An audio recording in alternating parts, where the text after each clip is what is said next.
Boa tarde, pessoal. Dando continuidade à nossa leitura do livro Maçonaria por Trás da Fachada de Luz, vamos ler hoje o capítulo 6, ok? Bom, o título é o seguinte: Quem é Jesus para a maçonaria? Essa é uma questão que se faz presente em todas as épocas. Como cristãos, cremos que a Bíblia tem a resposta que possui autoridade absoluta. Em contraste com mais ou menos um século de cristianismo liberal, secularismo e disparates da nova era, a Bíblia assevera que Jesus Cristo é único e sem igual. Ele é Deus Todo-Poderoso vindo em carne, conforme está em João capítulo 1, versículo 1, Colossenses 1,15 e Colossenses 2,9. Com o ressurgimento da maçonaria, como uma força a ser levada em conta dentro de nossas igrejas, temos visto uma proliferação de versões diferentes de Jesus. Temos o Jesus do filme A Última Tentação de Cristo, que era lascivo, dobrado pela fraqueza, e o Jesus do musical Jesus Cristo Superstar, que morreu e nunca mais ressuscitou. Há os Jesuses mais perigosos da Igreja Mórmon e das Testemunhas de Jeová. E há também o Jesus da Nova Era, o mestre iluminado que teve de reencarnar muitas vezes e que precisa se apresentar ao Maitreya. De repente, há mais Cristos por aí do que conseguimos contar. Parece que os maçons individuais e as denominações eclesiásticas que abriram as portas para a maçonaria fecharam, ao fazer isso, as portas para que o Espírito Santo não pudesse mais entrar. Eles também, tentando comer ao mesmo tempo na mesa do Senhor e na mesa dos demônios, eles estão tentando comer ao mesmo tempo na mesa do Senhor e na mesa dos demônios. Está lá em 1 Coríntios 10, 21. Isso não funciona. É preciso descobrir qual é a resposta maçônica à tão importante pergunta que Jesus levantou em Mateus 16,15. Quem dizeis que eu sou? Quem dizem os homens que eu sou? O caso do anticristo desaparecido. Não há menção de Jesus no ritual da loja azul. Apesar de se fazer orações em cada reunião da loja e em todos os ritos de iniciação, Jesus não é mencionado em momento algum. Pelo contrário, os ritos maçônicos escalam um crescente louvor ao indivíduo descrito como um exemplo de virtude, força e integridade dificilmente igualada ou jamais excedida na história da humanidade. Disse que esse homem é um dos maiores homens e talvez o maior maçom que o mundo jamais conheceu. Em vez de Jesus, a figura central da loja é um companheiro chamado Irã Abif. Se você conhece bem a Bíblia, pode reconhecer esse Irã como o artífice do templo mencionado em 1 Reis capítulo 7 e 2 Crônicas capítulo 4. O verdadeiro Irã é apenas um pequeno fio na trama do tecido da palavra de Deus. Para o maçom, Jesus é deixado de lado em favor de Irã, o filho da viúva. Não se permite ao maçom orar a Jesus ou testemunhar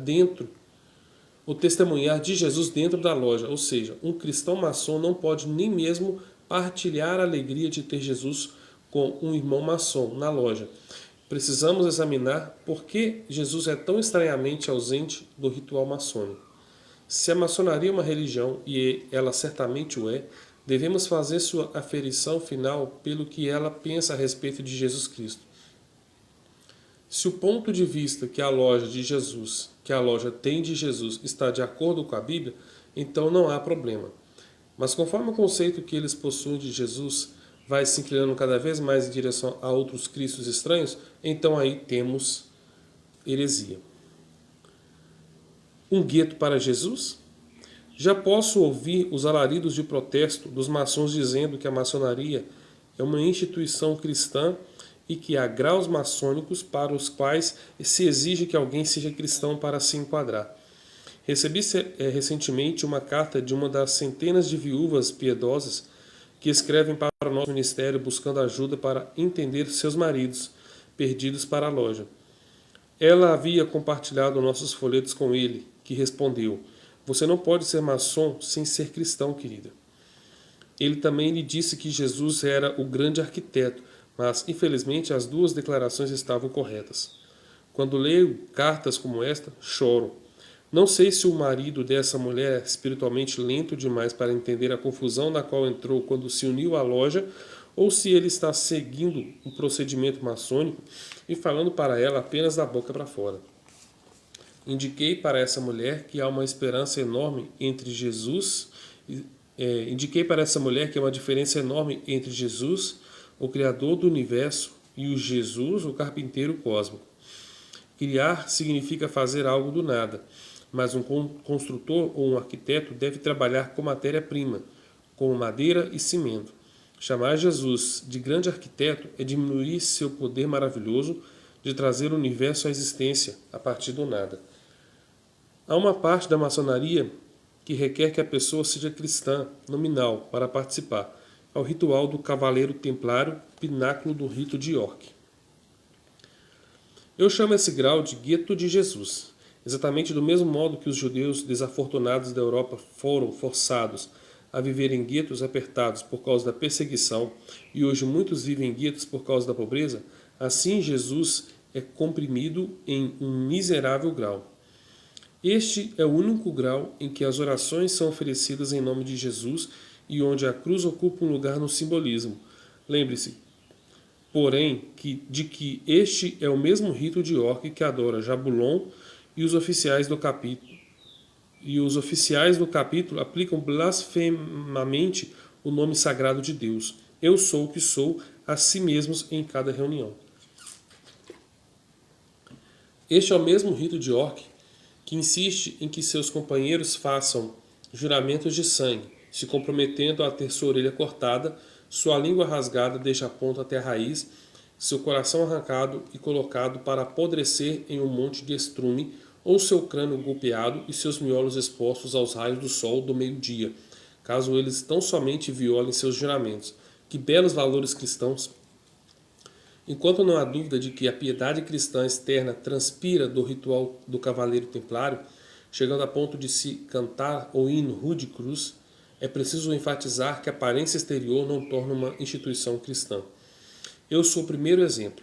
Fui admitido como cavaleiro, apesar de que não conhecia Jesus de modo algum. Como tantos, pensava que era cristão porque tinha sido molhado com água na infância. Nada na ordem dos cavaleiros templários me mostrou o erro dos meus caminhos. Que tipo de instituição cristã permite que uma pessoa não cristã se assente em seu meio durante anos e até assuma o ofício de prelado, uma espécie de capelão, e jamais se preocupe em perceber se essa pessoa é realmente cristã? Pisando sobre o Filho de Deus? O fato lastimável é que as semelhanças entre o ritual do cavaleiro templário e o cristianismo são bastante frágeis. Em primeiro lugar, o caráter extremamente marcial da ordem está um bocado fora do lugar para uma instituição que supostamente segue o príncipe da paz. Grande parte do trabalho ritual da ordem consiste de exercícios quase militares e em brandir espadas ao redor. Além disso, o ritual do cavaleiro templário claramente evita o evangelho da graça. Em vez disso, o candidato à iniciação é conduzido através de uma suposta peregrinação de 7 anos como peregrino penitente e o como peregrino guerreiro. No lugar de ser salvo pelo sangue de Jesus, que raramente é mencionado, o candidato é ensinado que é salvo por meio de obras de penitência, uma palavra que nem mesmo é encontrada na Bíblia, e fazendo longas peregrinações e batalhando para defender a religião cristã. Um sacramento maligno? O ponto alto da iniciação do cavaleiro templário é quando o candidato é trazido diante de uma grande mesa triangular coberta com veludo negro, iluminada por velas e contendo 11 cálices prateados e um crânio humano entronizado sobre a Bíblia. Crânios são figuras proeminentes em toda essa iniciação. Isso finge ser a última ceia. Contudo, parece mais uma zombaria mórbida. O efeito visual é mais satânico do que cristão, especialmente para a pessoa que está acostumada com a mesa do Senhor nas igrejas. Como se não bastasse, esse ainda é o menor dos problemas. Pede-se ao candidato para participar de 5 libações, drinks. As 3 primeiras libações são dadas, respectivamente, em memória dos heróis maçônicos, Rei Salomão, Irã, o rei de Tiro, e Irã Abif. A quarta libação é para a memória de Simão de Cirene, e a quinta é a mais sinistra de todas. Jamais se diz ao candidato para quem. Na verdade, a quinta libação é bebida, ou selada, e esta lhe é oferecida num crânio humano. O eminente comandante lhe diz para repetir um breve juramento que diz, em parte, como os pecados de todo o mundo foram lançados uma vez sobre a cabeça do nosso Salvador, que possam todos os pecados da pessoa a quem esse crânio uma vez pertenceu, em acréscimo aos meus próprios, serem amontoados sobre a minha cabeça, e que essa libação possa aparecer no julgamento contra mim, se eu algum dia, consciente ou voluntariamente, violar meu voto mais solene de cavaleiro templário. Que Deus me ajude. Consegue imaginar algum cristão fazendo esse juramento achando que ele está participando de uma ordem cristã? Considere que a atrocidade de um pecado é suficiente para enviar um ser humano para o inferno eterno. Então você jura solenemente, em nome de Deus, que todos os pecados de outra pessoa, mais os pecados da sua própria vida que foram, se você é cristão, comprados e pagos pelo sangue de Jesus, devem ser reaplicados sobre a sua vida.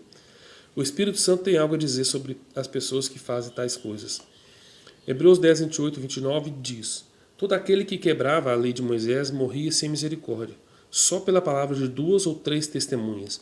De quanto maior castigo cuidai vós, será julgado merecedor aquele que pisar o Filho de Deus e tiver por profano o sangue da aliança com o qual foi santificado e ultrajar o Espírito da graça. Vender-se de volta a Satanás, sob juramento solene, pecados pelos quais Jesus já morreu, é uma bofetada incrivelmente dolorosa na face de Jesus Cristo, Senhor, que os templários alegam adorar. Apesar de que a maior parte dos que fazem esse juramento não entende o que diz e acha que é uma coisa leviana e frívola a se fazer, as suas consequências espirituais são devastadoras. Trata-se de uma blasfêmia sobre a mesa, sobre a ceia do Senhor, uma paródia profana, quase tão perversa quanto a missa negra Black Sabbath, dentro do satanismo. É desfazer a própria aliança que Jesus começou em Mateus 26, 28. Um cavaleiro templário cristão que participa dessa comunhão maligna está bebendo o cálice do Senhor e o cálice dos demônios. Em 1 Coríntios 10, 21, Paulo nos adverte: portanto, qualquer que comer o pão ou beber o cálice do Senhor indignamente será culpado do corpo e do sangue do Senhor. Desculpe, isso aqui está em 1 Coríntios 11, 27. Tudo isso é clímax de um juramento anterior, para que sua cabeça possa ser golpeada e colocada sobre a seta mais alta da cristandade. Isso não é cristianismo, mas uma fraude cuidadosamente inventada e a qual alguém só pode se unir após fazer 12 juramentos que negam a Cristo. Contudo, muitos líderes cristãos são membros orgulhosos da ordem.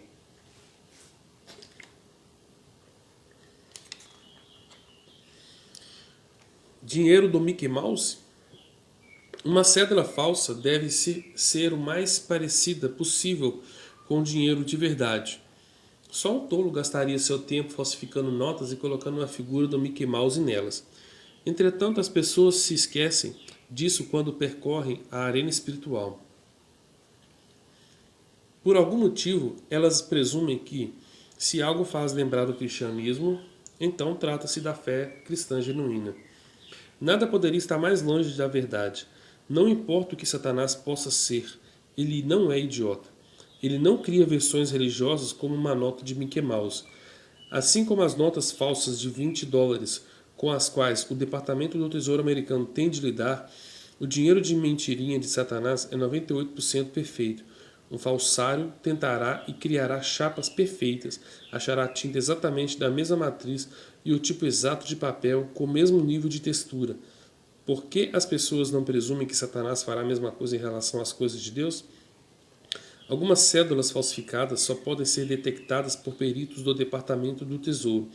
Para usar uma analogia popular, aqueles agentes conhecem uma nota falsa porque estudaram o dinheiro de verdade até os seus olhos doerem. De forma semelhante, os verdadeiros cristãos crentes na Bíblia devem estudar a palavra de Deus diariamente para poderem detectar as falsificações de Satanás.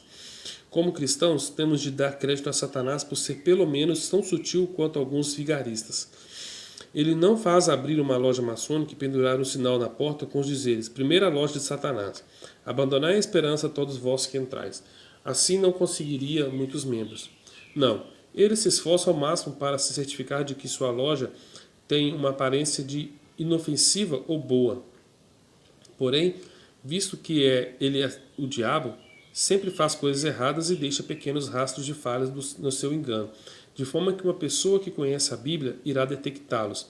Será que é Deus? Será que é Deus naquelas iniciações? Não. Elas ocorrem porque Satanás é extremamente legalista e usa qualquer isca que puder para fisgar suas vítimas. Assim, os fatores de tolerância espiritual podem ser muito elevados. Um amigo meu foi levado para um passeio em uma imensa empresa hidrelétrica do nosso estado. Mostraram-lhe turbinas pesando centenas de toneladas. O guia explicou que o pessoal do grupo não deveria se atrever a tocar seus dedos desprotegidos na área onde os componentes do núcleo encontravam a cabine exterior da máquina. A gordura de um único dedo poderia descalibrar e destruir a turbina de centenas de toneladas. A tolerância de trabalho tinha esse nível de precisão. Deus é um engenheiro, bem melhor que um ser humano, e somos a obra-prima da sua criação. O Senhor nos construiu com tal precisão que faz um relógio suíço parecer uma massa de modelar. Como disse o salmista, somos formados de modo assombrosamente maravilhoso. Salmo 139, 14. Por essa razão, ser quase cristão não basta para o Senhor. A ordem dos cavaleiros templários é uma falsificação bem produzida do cristianismo, mas é só isso. O fato de que é uma brilhante joia falsificada colocada sobre uma linda almofada de heresias é suficiente para fazer qualquer um duvidar da sua autenticidade. Esse pequeno gueto de Jesus nada mais é do que uma isca, um farelo da vasta mesa pagã da maçonaria apresentada para os cristãos.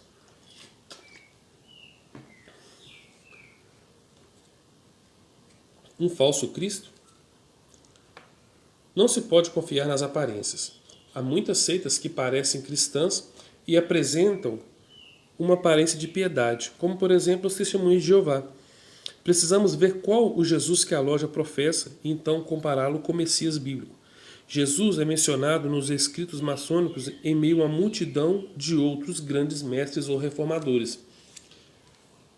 Ele nunca aparece como alguém especial acima de outros, tais como Buda ou Maomé. Esse não é o Jesus da Bíblia. Até mesmo no ritual de maior autoridade, a maçonaria se recusa absolutamente a confessar o senhorio de Cristo.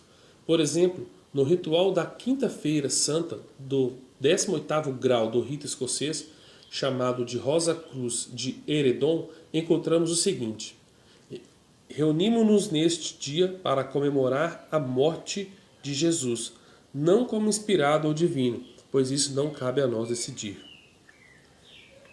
A maçonaria não considera Jesus nem como divino, nem como ressurreto dentre os mortos. Ao declarar não ter nenhum padrão, a maçonaria faz para si um padrão. Tentando não ofender ninguém, ofende aquele com quem ela mais deveria estar preocupada. Albert Pike deu uma aula sobre a ceia fraternal do rito escocês, que é um tipo de ceia do Senhor para o grau de príncipe da misericórdia. É uma gozação vampiresca e blasfema do que Cristo instituiu, pois ensina que, assim, no pão que comemos e no vinho que bebemos esta noite, podem entrar e formar parte de nós as próprias partículas que uma vez formaram partes dos corpos materiais chamados Moisés, Confúcio, Platão, Sócrates ou Jesus de Nazaré. No sentido mais verdadeiro, comemos e bebemos os corpos dos mortos. Pai que ensina que nós estamos comendo partes do corpo morto de Jesus. Sinto muito de te informar, mas o Jesus bíblico não está morto, ele está vivo. E não há partículas de pó do seu corpo físico flutuando pelo ar para que nós consumamos. A ressurreição de Cristo é o pilar central do cristianismo. Jesus levantou dentre os mortos como a Bíblia ensina, e os escritos de Pike é uma heresia horrenda e perversa da pior magnitude. Ele negou a ressurreição de Cristo. Ele chamou o Deus do cristianismo de um dos Baalim, ou falsos deuses. A maçonaria é coletivamente catedrática em sua recusa de dobrar os joelhos e reconhecer Jesus como o Deus Todo-Poderoso. Fazer isso seria renunciar a seu insípido e sombrio grande arquiteto por um relacionamento vivo com Jesus em todo o seu poder e glória. Só um minutinho, galera.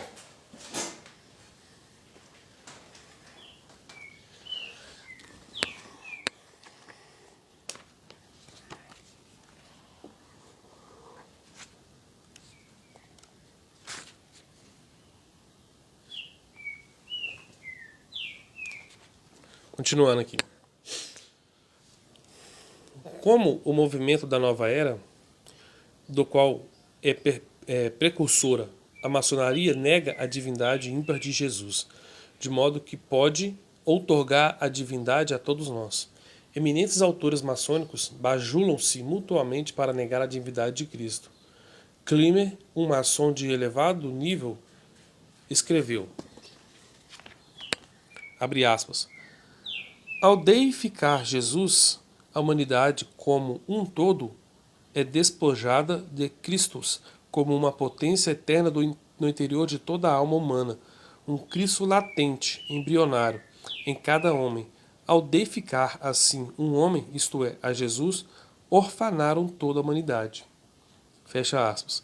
Semelhantemente, a autoridade maçônica T.D. Buck alega, abre aspas, primeiro, os teólogos fizeram um feitiço da divindade impessoal, onipresente, e então arrancaram o Christos dos corações de toda a humanidade de modo a deificar Jesus para que eles pudessem ter um Deus homem particular deles. Fecha aspas. Perceba as palavras meticulosamente escolhidas, concebidas para exprimir condescendência ou até mesmo desprezo pelo cristianismo. Palavras como despojada ou feitiço. Esse último termo se referia originalmente ao talismã de um médico bruxo, mas nos anos recentes passou a significar também um item que os pervertidos sexuais acham excitante. É evidente que a maioria desses autores maçônicos pouco se importa com Jesus e menos ainda com seus filhos, que insistem em levá-lo a sério. Essa linha partidária maçônica está mantendo grande parte do que os bruxos gostam de ensinar sobre Jesus. Quando indagado se Jesus era Deus, muitos dos seus amigos bruxos diziam, claro, porque ele deveria ficar de fora. Não é de admirar que haja uma curiosa unanimidade entre maçons, bruxos e devotos da nova era. Tudo isso deixa evidente que a maçonaria, na melhor das hipóteses, negligencia Jesus e, na pior, nega sua divindade e ressurreição. Isso apenas deveria bastar para determinar a malignidade dessa seita. Mas vejamos outro elemento pelo qual podemos julgar o caráter cristão da loja maçônica. O próprio Senhor advertiu: nem todo que me diz Senhor, Senhor, entrará no reino dos céus, mas aquele que faz a vontade de meu Pai que está nos céus. Mateus 7:21. O quanto a loja se encaixa bem nesse contexto, usando os mesmos padrões? Ok? Então aqui nós terminamos a leitura do capítulo 6. Depois nós vamos ler o capítulo 7.